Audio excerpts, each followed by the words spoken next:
Nara Lokesh red book గురించి మరొకసారి సంచలన వ్యాఖ్యలు చేశారు. అంటే రెడ్ బుక్ గురించి మొదట్లో మాట్లాడారు కదా, ఈ మధ్యన పెద్దగా మాట్లాడట్లేదు.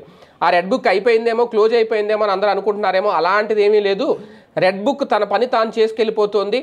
కార్యకర్తను ఇబ్బంది పెట్టిన వాళ్ళని ఏ ఒక్కరిని కూడా వదిలేది లేదు.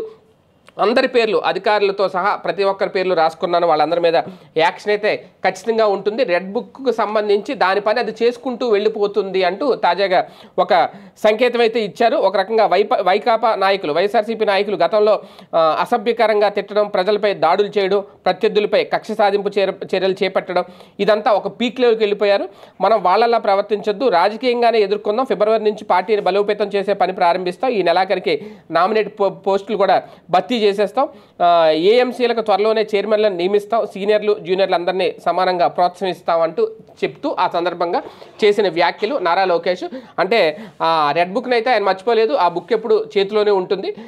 ప్రధానంగా వైఎస్ఆర్సీపీ కార్యకర్తలకు, అలాగే అప్పట్లో ఎవరైతే తెలుగుదేశం పార్టీ నాయకులను కానీ కార్యకర్తలను కానీ ఇబ్బంది పెట్టారో వాళ్ళందరి పేర్లు అయితే ఆ బుక్లో ఉన్నాయి. వాళ్ళ మీద చర్యలు తప్పవు అంటూ మరోసారి హెచ్చరించారు.